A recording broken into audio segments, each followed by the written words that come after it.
Good evening, everyone, and welcome to the Stories of Service podcast. Tonight, I am so excited. I am talking to a former Intel guy turned news commentator, DIA. There's just so much that we're going to go over tonight. I can't wait to get into it. Troy, how are you doing tonight? I'm better than I deserve, Teresa. Better than I deserve. So.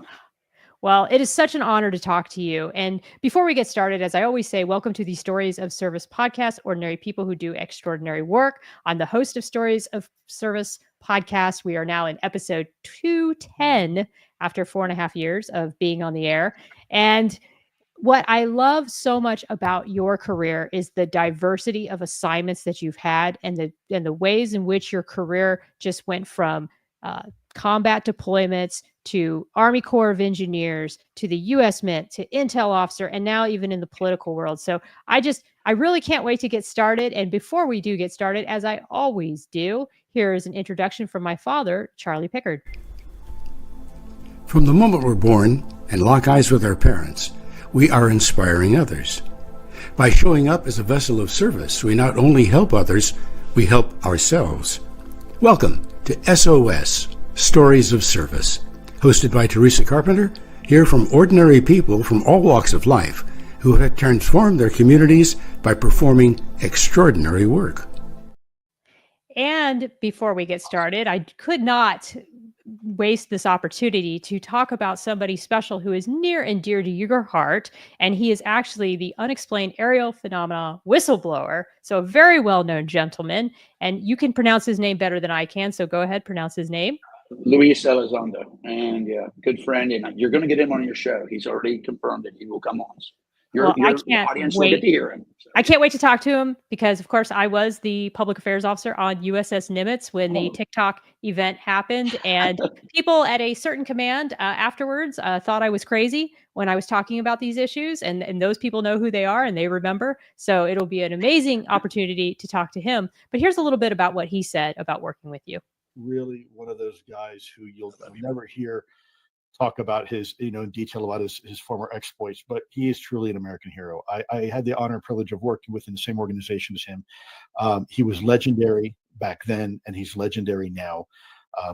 Our country owes him a great deal of gratitude for his service and what he's done.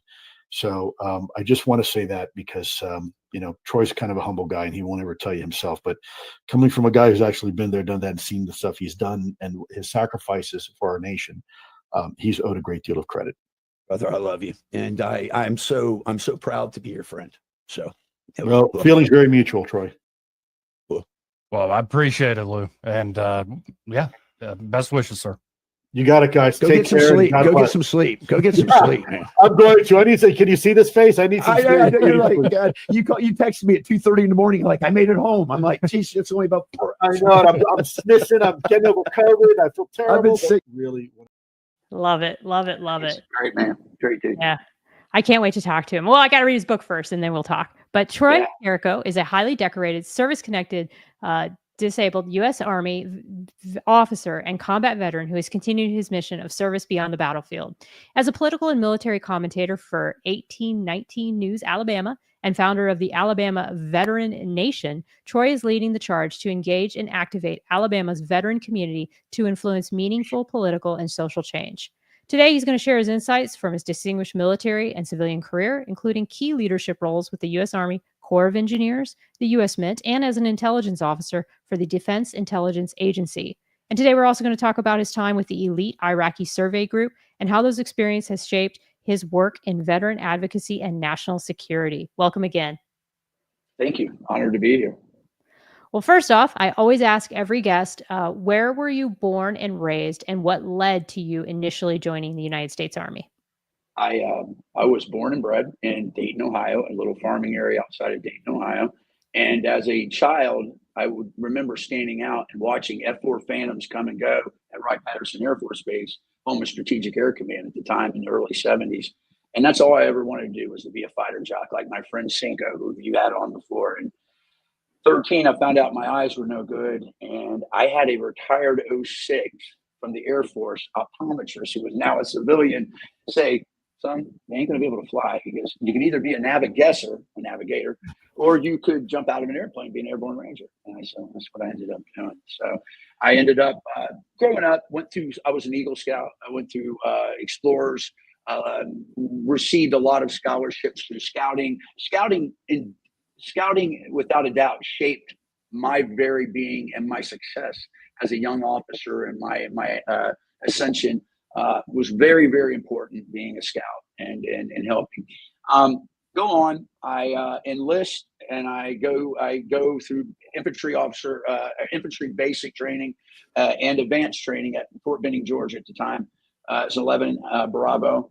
I was assigned to a mechanized infantry unit, and then went back to school, got commissioned, and was a General George C. Marshall Scholar, which is a top cadet in your battalion, and you go compete with the other top cadets at Virginia Military Institute, and was always testing my mettle. And I always go back to scouting as giving me that grounding. I was the Area 9 representative for scouting when I was a young scout, which meant I represented like 3 states, and I had to go do speeches. So it really helped me when it came time for officer candidate selection to go through and be able to speak in front of people, to be able to brief.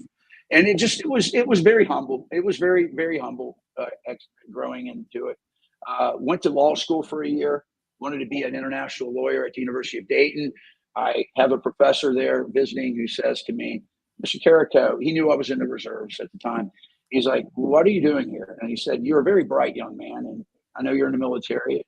What brought you here? And I said, well, I want to help the world. I want to do international law. He goes, Mr. Carico, there is no international law. He said, he who has the most bombers, weapons, and Navy makes the international law. So go take the Foreign Service exam, or get your master's in international relations, which I ended up doing at the University of Mississippi.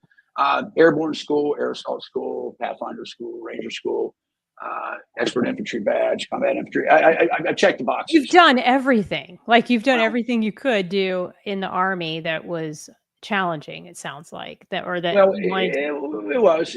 Listen, here's the deal. It picked me. I didn't pick it. I would find myself going into one thing to another, and I would get a call from command. Hey, I'll say this. I'll tell you this story. It's kind of embarrassing. The hardest school I ever went to, Teresa, was mortar platoon officer course. And I had just come out of Ranger school, so I was just fried. I mean, I was literally fried. I'd lost, 19 pounds, but I could run to China, but I had lost I was just sad. And I get a call, and they're like, hey, we got a spot that opened up at MPOC. It's 3 weeks. Why don't you go take it? Okay, I'm a second lieutenant. I'm drawing my BAQ. I'm living large, it's fine, great. I go into that course, and it was the hardest course I ever took. It was math heavy. It's fire retriangulation and redeclination. And I remember in the second week, an instructor came up to me and goes, hey, he says, Carico, he says, tell me you're not the primary mortar officer for the battalion. I said, no, I'm a scout leader. I just got stuck in it. He goes, good. We're going to get you through the course, but don't ever get behind a mortar tube. I said, okay. So that was. Well, I think you're just resilient. And I do think that being Eagle Scout is an excellent, excellent training ground to be someone who serves and is active in civics later on. It reminds me of 4-H or Girl Scouts or any of those other organizations that are really invested in the community as children. And then you get that in your blood when you're young. And I think it stays with you. And that's kind of where this is a whole different show. We could talk about where has Americana changed or gone. And, one of the things that I think is evident to me is that when you're grounded, and for instance, civics, did you take civics course in high school? Did they have that in California? I did. In California? Oh, I'm from Ohio. Okay. So no, you're not. You never told me you're a Buckeye. I'm from Columbus. Yeah. I thought you were like a California girl. No, I'm from Columbus, Ohio. I went to University of San Francisco. Yes, right now. I just got accepted into University of San Francisco. I've also gone to SDSU, San Diego State University, and then I've also gone to the Naval War College. So I have 2 masters now, and I'm on my 3rd master's with University of San Francisco. So okay, I stand corrected. Then. Hey Buckeye girl. So you're a Westerner like I am, and I think we had civics, right? And it just taught you some of the basics. And today, I've talked to my stepson, and they don't take civics anymore. It's not really even. That's just crazy to me. I mean, I just did a post on LinkedIn about, apparently in 2004, there was a law that was passed that everyone had to have constitutional training in the federal government. I saw that. I saw your post. Yeah. And there were some people that were like, you're doing misinformation. You've never had it. I was like, I don't, in fact, I take that back. When I did extremism training, we at least talked about our oath. That was it.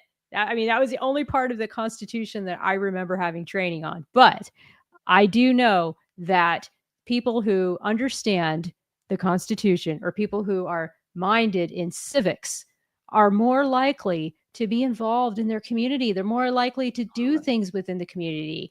I mean, I just joined the local VFW here in Ocean Springs. Good for you. Post 5699. And we did a school handout on Saturday, which is really neat. Like, all the kids showed up and they gave out free school supplies. I guess they do this every year. That's awesome.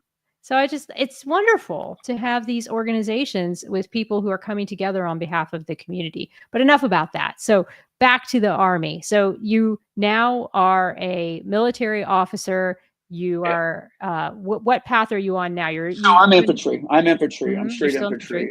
Okay. Infantry. And then come September 11th, my life changes. I am branch detailed and activated as an IMA, individual mobilization augmentee. I was, I basically was a reserve officer most of my career up to 9/11, and then they got their pounded flesh out of me. And we always joke about that. They're always going to get it, and they got it. And so I get activated, go to support the 101st Downrange Operation Anaconda, Tora Bora, joined them. And there I got branch detailed into tactical human intelligence. And I went to Fort Huachuca, and that's the home of the Army Intelligence School, and got badged and credentialed as a counterintelligence agent. I speak multiple foreign languages, which helps. And so I found myself, when everybody was suffering during 9/11, it seems like my career was burgeoning. It was prospering. And I hate thinking about that in the midst of this terrible, terrible cauldron of just disaster, you're able to parlay that into something beyond or greater. And that's kind of what happened. And next thing I know, I'm finding myself assigned to I am a dual hatter. I am a captain in the Army, and I'm a GS-13 by day. And that is working for something called MICEP, the Military Intelligence Civilian Accepted Career Program, which is a great skills program from DIA, which puts critical people in critical positions where there's shortages. So I was Mr. Carico, and I was also Captain Carico. Then I go downrange. I did assignments. I did a lot. I worked with ISG on 2 different separate occasions for Scott Ritter's group that was looking for weapons of mass destruction. That's a whole different podcast that we can talk about on different things. Because I was gonna say, the thing that I just get from all this, though, is that when there is a mission and there is something that is critically needed, the cream rises to the top, and the people that are going to jump and do the things that matter just do it. And it sounds like, from what you're telling me, Troy, that you were just that person that was tapped to just do certain things, and you jumped at those opportunities because you knew that's what our nation needed. Well, it's funny you say that, because you played the interview with Lou. Lou would tell you that he said Carico's a cleaner. They send him in to go clean up messes. Is what I had a reputation for that, and that's what he knew me. He was a reports officer. I was in operations. I was an operator outside of work, and he was very adamant about. He's like, dude, I know you go send in for hatching jobs, if you will, and I did what I had to do. Nobody is above anything. If I have to stock the vending machines and clean the bathrooms, I do what I do. I love it. I love it. Well, here's the thing. The motto of the Army Infantry, and I learned it very early. There's Iron Mike. He's out front of the infantry hall. He's got his bayonet and his M1 Duran. I'm going to put you full screen so people can see kind of what you're. He's got his hand forward like this. He's got his rifle here, and it says "Follow me." That is the motto of the infantry. And so if you have that kind of mentality, lead from example, lead by example, lead from the front, not from the rear, pull, don't push. That's really, I think, that's it. People respect that. I mean, like I always say this, like, but the flag officers that I respected the most were the ones that could get their hands dirty, were the ones that loved public affairs and like wanted to get in on it and wanted to like, That's awesome. you know, research the media that I was trying to set them up with, or would offer constructive criticism to something I'd write for them. I that's what I wanted. I just Tell me about your job, right? They get down in the weeds. Yeah, like let's get into it. I remember when Admiral Brad Cooper, he was my CO on USS Russell when I first got there. And it was just like a match made in heaven because I wanted to be a public affairs officer. He wanted to really promote the ship. And he's like, okay, PAO, what is our strategic communications plan? And I'm thinking to myself, I don't even know what that word means, right? Let alone, but I was like, they didn't teach me that in PAO. You know, well, I hadn't been a PAO yet. I was still a surface warfare officer. I transferred. So I started off as an aviation electrician's mate enlisted. Then I became a surface warfare officer upon commissioning. And so he was my first CO when I was still a SWO, but he knew I wanted to be a PAO. And so his predecessor, John Kirby, who's actually the deputy, who's the SecNav, acting CNO. He's right now the acting CNO. And he was my first commanding officer on Russell. And then Admiral Brad Cooper took over. And it was just so wonderful to meet with someone like that, who was so dynamic, so visionary, and just would get in there and do the things that were at his level to do. And then everything else, he had such a positive attitude about. And it really reminds me, when you're talking about how you led, it reminds me of the way that he led us. You know what? It's infectious. You know what? Bad. You think about it. I learned just as much from officers and from leaders that I didn't want to emulate as ones that I did want to emulate, right? But you have to match and marry that with your style. Everybody's style is different. Mine is my wife will tell me to my detriment, and my mom too, that I'm a hopeless optimist. Everything will work out. It always does. And when you've been through, but listen, Teresa, when you've been through the fire, right? You've been through the fire like I have, and the things I've seen. This is no big deal. Who cares? Okay, so all right, so we have a major car accident. No bombs, no IEDs, no snipers. Everything's fine. We'll get through it. And that puts a perspective into things, but sometimes it can be detrimental, because then my wife says you're an underreactor. And I'm like, no, I don't know. Here's my thing. God has saw it fit to give me a legion of angels wherever I go, and they travel with me and they protect me. And my job is to protect others and to lead others. And I've done it both in private sector, public sector.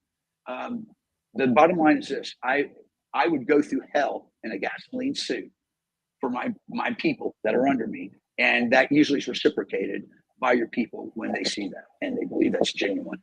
I agree. It is. So you're a captain in the Army. Let's go back to your story. And you are also a civilian at the same time.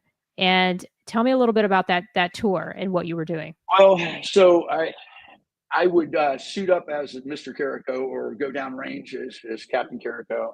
Ended up as Major. Got out because I had we'll talk about the next transition, the U.S. Army Corps of Engineers, which heavily recruited me to help stand up an intelligence fusion center for them at near headquarters. But we'll talk about that in a minute. My final tour, I was at Fort Leavenworth after coming back from Iraq. And tell me a little bit. What was the Iraqi Survey Group? Let's touch on that. What is that? Iraqi Survey Group was a quote. It says elite, but that doesn't really describe it. It was a small group of about 300 badge and credentialed individuals that were going around Iraq looking for, quote, weapons of mass destruction. And there were some other things we were doing too. But if I tell you, and I'll go ahead and tell you this story, weapons of mass destruction, we did not find anything. Though we did get a lot of red mercury, which was just U-232 out of like smoke. We traveled around in blacked out G6 Gulfstreams with a suitcase full of money and access to anything in an incentives locker that you wanted. What do you want? You want heroin? You want whores? You want weapons? What do you want? We'll give it to you if you give us good intel. That's a true story. And that happened. That's very much happened. And we were using incentives to try to bring in intel. Worked out at Perfume Palace over at Camp, and then worked at Camp Slayer there. Then went to Abu Ghraib prison, that Abu Ghraib prison, which is infamous for the photos of the MPs, but that's a different story. That wasn't going on when I was there. Though when I was there, there was a terrible, terrible incident. We were in a briefing room, and they had constructed connexes in the courtyard with bars, and they had overflow prisoners in there. And someone had come in, part of the insurgency group, did a plugger GPS coordinate right in the middle of that courtyard, and they dropped heavy mortars into there, and it was a slaughter unlike anything I've ever seen. And it's pretty brutal. We carried a lot of people out that day. And my point is, been there, got coffee breath close, got my arms slinged with mud and blood. And the thing is that everywhere I went, it seems like there was another opportunity. And, the thing is this: what is it with organizations? You have processes, you've got principles, you got people, you've got priorities, and you get a product out of that. And a lot of times, good organizations that have great people make great products. And then the ones that don't, you have a really convoluted product at the end. And I think that's just something I learned through my experiences, whether I was an intel guy, whether I was a grunt, whether I was, we'll talk about a little bit at U.S. and all that. It just have a good attitude. That's half the battle. Show up, be 5 minutes early, or you're 10 minutes late, in my opinion, and be there and be ready to do something. And, I think we talked offline about this. If at the end of the day, at your job, and you're a warfighter, if what you're doing is not helping people downrange, deployed, or out at fleet, or wherever they may be, then you're not doing your job right. You're not working right. Right. And I think the problem is that what I've observed as I got more senior is that there's a lot of people in positions where they may not be doing anything illegal. They may not be insufferable, but they just kind of keep the train on the track, and they don't put forth any initiative. And the things that they do have ideas about don't really further the mission. They're just ideas for the sake of having ideas. And that political nature was eye-opening to me, because I worked my whole junior officer career to get to this point. And then when I got to this point, it was like a curtain was peeled back, and I was like, why are we doing certain things? Because like you said, they aren't really feeding an impact to the warfighter. And I realized that there was just so many things we were hamstrung about, and so many things that were, especially as PAOs, there were so many things that we couldn't be transparent about that I felt that we should be transparent about. Right. But it's just, that's the nature of the beast when you get to certain levels within the military and working with certain people. How many days have you got left? Oh, wait a minute. You're retired, aren't you? I have like a month and a half. Okay, month and a half. Okay. Or a month, actually. You're so yeah, short, month and you can 6 days. parachute off the edge of a dime, we say. Yeah. 5 weeks. All right. All right, good. I know. I've been following it. Yeah, I'm happy for you. September 1st. Yeah. The thing is this: no matter where you go, no matter what you do, no matter who you do it with, you have to stay true to your mindset. And here's the thing: when I came to the Corps, let's just transition. So I get out of the service and I go to the Corps of Engineers. I was recruited heavily by them, so I hang up my boots. I come in. I already know I was going to get 100% due to the wounds that I've had and all this, and so I go through the process. And they bring me on to the Transatlantic Division, which is a very unique division in Winchester, Virginia, that handles all military construction for CENTCOM downrange. And we have projects I'm talking in Indian territory, deep in Indian territory. And they had problems because they could not do quality assurance. They couldn't even get to the sites. They didn't know what the status of the projects were. So a very bright individual at the Waterway Experimental Station, Dr. Larry Lynch, a good friend of mine, who handles all the the flood planning for the Mississippi, was also, he was involved in a lot of geospatial intelligence, a lot of ArcGIS kind of stuff, LIDAR. He saw my value and he brought me on, along with a guy named Scott Loudermilk, who was the G3 Chief of Operations for Major General Ken Cox at the Transatlantic Division. So I find myself inserted as a major now into a equivalent of a 06 position as a G2 Chief of Intelligence and Security for the Transatlantic Division. And the first thing I did was get funding, which this is back when there was GWAT money, Global War on Terrorism money, which was magic. It was just magic. It just appeared and then it disappeared. Right? It's like, we got more of it. Okay, then keep spending it or we're going to lose it. Right. Right. So we did, and we built a skiff in Winchester, Virginia.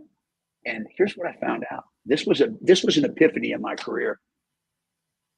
Find and leverage best practices with disparate actors that have a common goal, but no commonality in communications change. What I mean is find people in organizations that need this, but don't normally coalesce or talk with one another, right? Mm-hmm. So engineers had all the intelligence on critical infrastructure on the ground. DIA or NGO and NRO and NGIA, now it used to be the National NRO, now it's NGIA, the National Geospatial Intelligence Agency, is flying all these birds overhead, and they're looking at stuff on the ground, but they don't know what it is. They're like, what is that? So I start talking in my community, and I'm like, all of a sudden, I'm getting calls from CIA, DIA, NRO, NGIA. They're like, well, we want to partner with you. We want to know what's in Pakistan that's being built or in Afghanistan. So I was able to take that and leverage that to my advantage. I'll give you this, quid pro quo. You give me that. And I was getting, I know it was, listen, I had I think I sent you the flyers and the stuff we did and the products we did on it. We were at the forefront of critical infrastructure, data center storage and manipulation. And here's the thing I learned. Today, in this environment, so much intelligence is open source. There's so much out there. It's just you got to synthesize it. You have to retrieve it. You have to store it. You have to process it. You have to analyze it. Then you synthesize it, and then you make a product. That's the intelligence cycle. And the thing about it is that I realized I'm sitting on a proverbial gold mine right now. I can get whatever I want from people because they want what I have. And so the Corps of Engineers all of a sudden becomes this pivotal place in about 2000, from 2009 to 2011 was at our peak. Hillary, the Honorable Hillary Clinton, which was the Secretary of State at the time, called us and flew us to Department of State headquarters when the floods were going on in Pakistan that were really bad. And we brought our team and we did all these hydro overlays and all of these LIDAR and all this two-color multi-view and coherent change detection. It was just high-tech stuff, multispectral dominance in product. And they were really impressed. And then I get approached afterwards by this girl from CIA. She identifies herself as a CIA operator. She's like, look, we'd like to partner with you.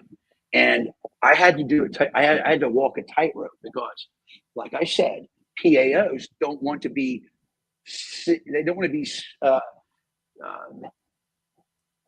pigeonholed into, hey, you better be careful. They also are collecting intelligence on people. You lose your bona fides as a PAO if you really are a quote quasi operator and reporter for intelligence. The same thing with engineers. Well, same thing with engineers. The engineers are like, no, I'm here to do my project. I'm not here to collect. Well, worked out a deal. And what happened was the general at the time, Major General Ken Cox, great American, excellent 1st Cavalry Division engineer, was just a great man. He got it. He understood what we had and why it was important. The CIA was concerned about nuclear weapons being moved around during the floods and not knowing where they were going to.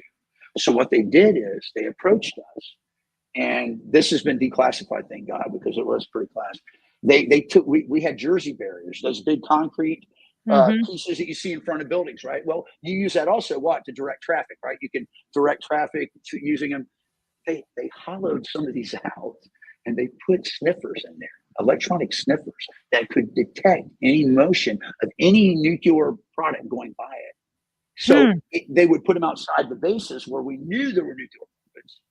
And that way we could track them and ensure that there was no proliferation or movement anywhere else. So that was kind of a peak. And that's when I realized I was sitting at the pinnacle of multispectral intelligence because of what our mission set was, which was critical infrastructure in foreign countries and primarily in CENTCOM at the time.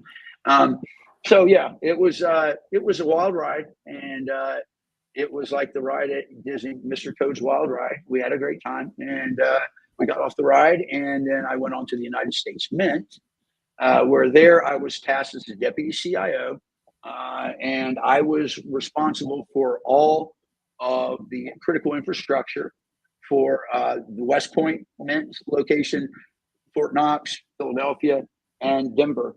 And I can tell you a couple things about Fort Knox. This is interesting.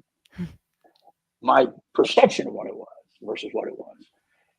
There's more foreign gold stored in Fort Knox than domestic gold. I'll leave it at that. Countries do not trust their own. Countries do not trust their own vaults. We have Cameroon over here. We have Cote d'Ivoire. We have over here's Cambodia, or whoever it is. It's just room after room after room. They trust us. They trust us with their gold. They trust us with their gold. That's a true story. Wow. I actually know a gentleman, he's an admiral, and he wrote a book. He's a retired PAO, and he was the PAO for the U.S. Mint. I don't know if he was the PAO when you were there. What's his name? He's a retired rear admiral, Jurowski. Yes, Jurowski? I know who. Yes, he was great because we were serving under a director of the Mint who was a former Ranger. He was a retired, I think, 2-star Army general. So we had a very good, healthy group. They were emphasizing bringing veterans into the Mint. That was one of their. So yes, I do know. Small world once again, right? Yeah, Tom Jurowski. Yeah, is his name. He's a retired 1-star chief of information, and I did a podcast, not a podcast. I did a webinar with him for the Public Relations Society of America not too long ago. So great American, great patriot. Great American. So this is just really interesting because you've done so many things that are seemingly unrelated, but in my view, they're all related to mission and service to this country. And you didn't just stop there. Then you moved on and started doing a lot of veteran advocacy and other things in the veteran community, which is where you also find yourself today. So tell me a little bit about how you went from these professional roles in the military sector and the civilian sector, and then you started going, okay, well, what do I need to be doing in the political arena, or what do I need to be doing on a civic level? So that is a barrel of monkeys. So let's tear into it. Number one, let's back up to John Kirby. Are you familiar with an individual who was the naval PAO chief? This would have been, his name's Kent Davis, Admiral Kent Davis. Yes, that is my mentor. That is Cinco's. That's Cinco and we are the Tres Amigos. And Kent Davis is a great American, and he worked for Kirby, and they just good people. And he was the former commissioner of the Alabama Department of Veterans Affairs. Did remarkable things. Built care homes that we never had before. Expanded the cemeteries, top notch. When he was at the helm a year and a half ago, for those 6-7 years he was here. Put you on full screen. He did remarkably lead-like things. That he was a best practices model for a lot of states that came here. Well, he kind of got sideways with our supreme executive authority, high-stepping governor we have here, Katie Ivey, who is not a Republican. She is a yellow dog Democrat wearing the jersey of a Republican, and she does not give two hoots about the veterans. She helped author, believe it or not, I said author. She authored a bill out of her office and then was sponsored by a senator and a representative from Alabama, Andrew Jones, Senate, and then Ed Oliver, representative, it was SB 67, which proposed that they were going to revoke the commission's independent status and the admiral, and they were going to replace it on the governor's staff with appointed individuals at the leisure of the governor. So they want to control. They want to control that. Well, here's what happened.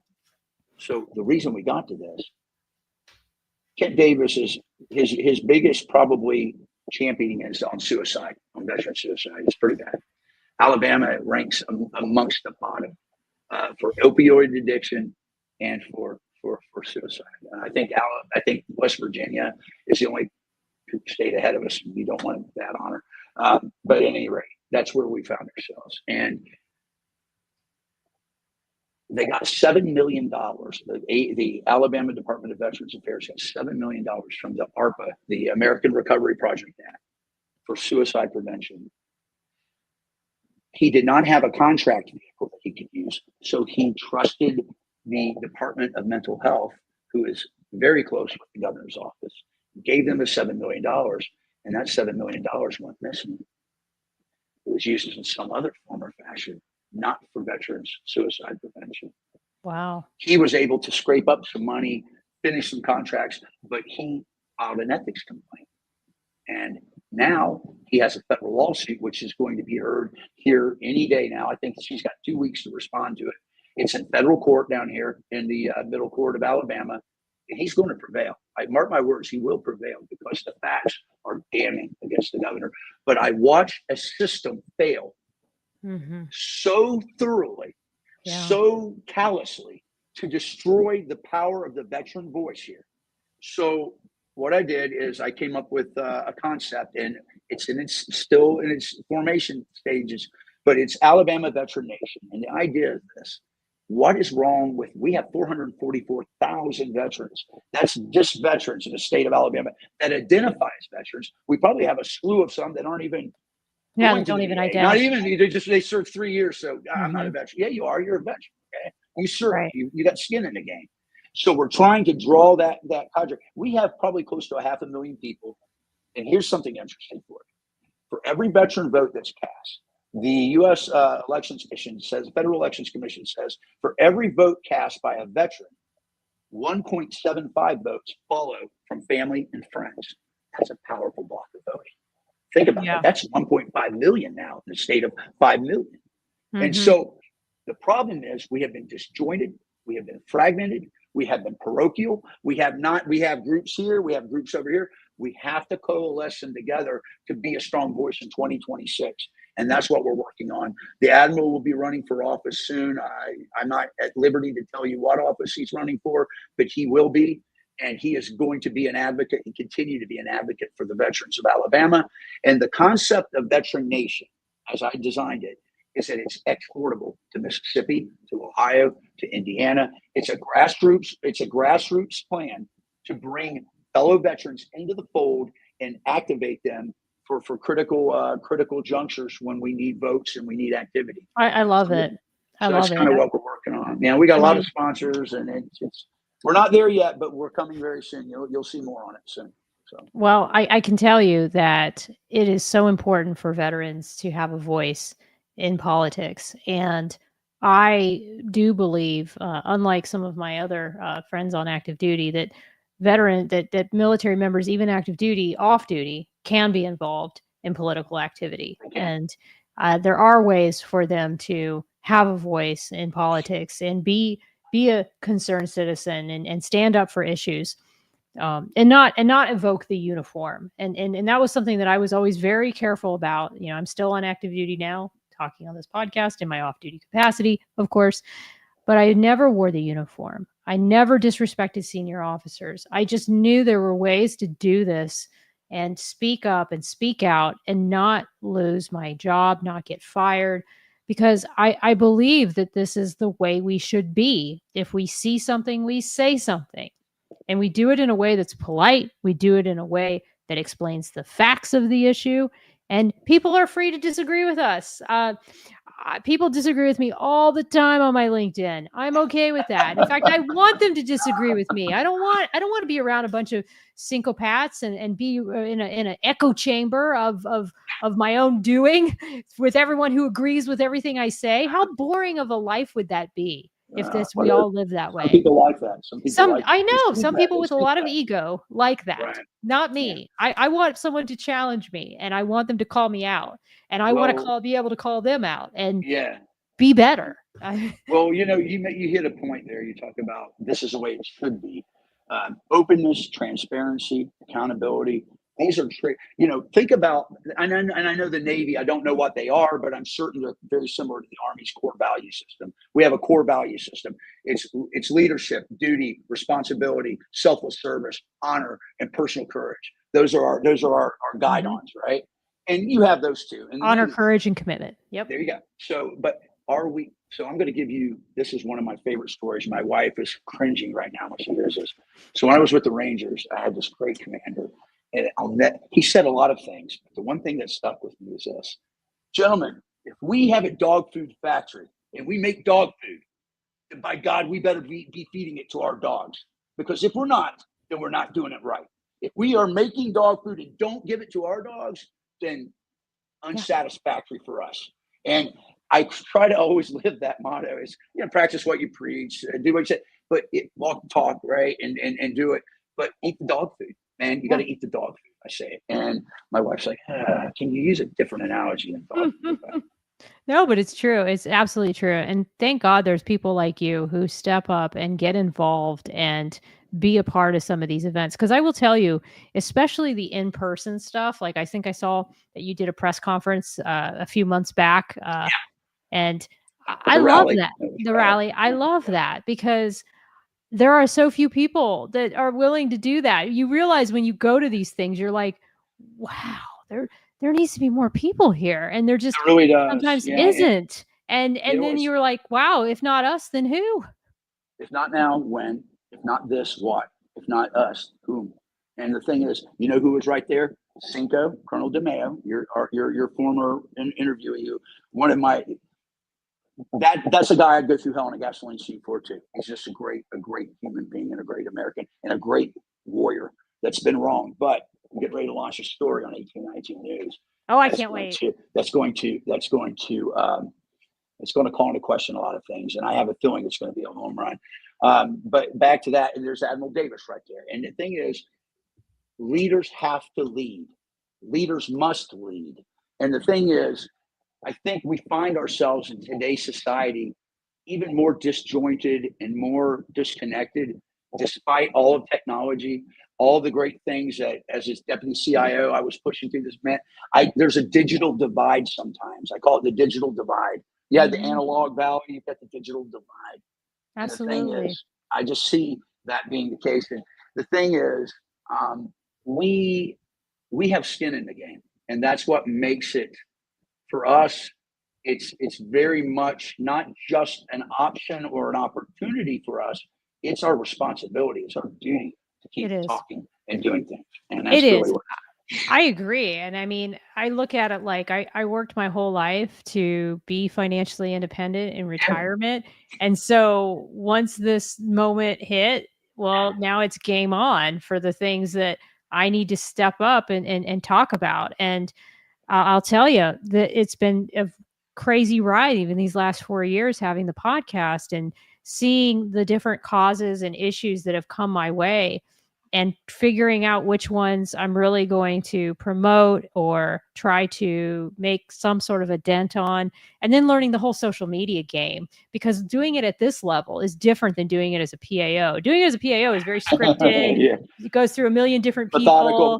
Very methodical. But this is like, well, if you can do it, but you better be good at it, and you better understand the tech. You better understand how to properly package the information. There's so much to it. I mean, I look at people like Sean Ryan and some of those people like Megyn Kelly, and it's incredible what they're able to do with tech and with just being able to learn the craft of communications. And so I always knew that if I wasn't going to be a communicator for the Navy, I'd still be a communicator in some other capacity. But you're a different animal because you've done the infantry, you've done, Corps of Engineer work, you've done intel work, and now you're in this like space of media because you do a radio show as well. I do a radio show, Joey Clark Live. I'm getting ready to launch my own podcast too soon at the behest of 1819 News and Brian Dawson. I'm very fortunate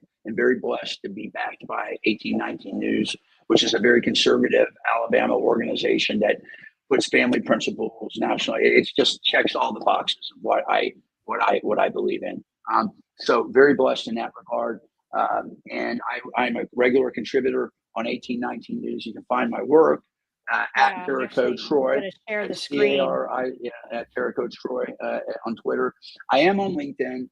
I told you this, I think, before we started. I was forbidden from ever having any social media when I was with when I was with DIA, and it just kind of carried over that I never really had a lot of experience in it, but I've recently gotten into it. That's their website, and I've got dozens of stories on there and op-eds. I think you'll find my writing style is quite confrontational, but in a measured way, as close as a ranger can do.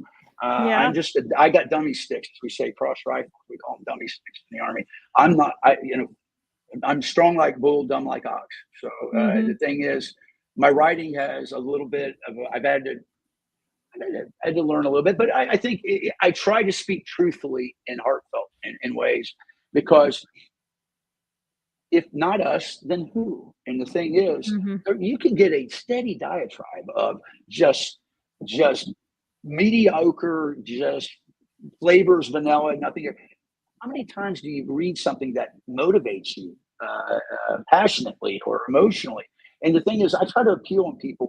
Is this not a time where we should be doing this or that? And I've got a very good response. I've started to develop a pretty good following. And I do the radio show, which I enjoy. We've had Lou on a couple times, and it's funny because Lou will bring out there's a lot of people that are out there that are in a different world. There's tinfoil and contrails and things that are being done. But listen, I'm going to tell you, his story is compelling, and I think you'll enjoy having him on. But I come from I come from a long line of distinguished broken assignments, but I've tried to parlay them into the best that I can. And here's the thing: 10, 80, 10, the old rule. 10% of you got 10% of your people in an organization that are outstanding. They're demigods. You just point them in the right direction, and off they go. They're going to go do it. And you got that 80%. The top 80, they're close to being like them, but they need a little more coaching. And then you get that bottom 80, and it's like, I got to go check in on them and do that. Then you got that bottom 10, right? That's counseling. You got to do improvement plans, and it just takes away from developing people. The key is this: you hit it about tech and stuff. The reason I was successful at the Mint when I shouldn't have been successful, because I didn't know. I knew contracting a little bit, but I didn't know what enterprise system management and enterprise architecture management was. They knew that when they hired me. They knew I would be a leader and I would select good people. And I got people much smarter than I to run those contracts. And that's what you do. You just got to find people that are better than you. You got to find people that are better at you at certain things and let them run with those things that they're better at you. That they are better at than you. And you from that. Oh, can you hear me? And now we're talking about tech in the middle of. I think you're muted. You're muted by accident. Oh no. Well, the good news is that we are almost done with the show. So, but we'll see. He's. Let me go full screen real quick and see if you can get that going there.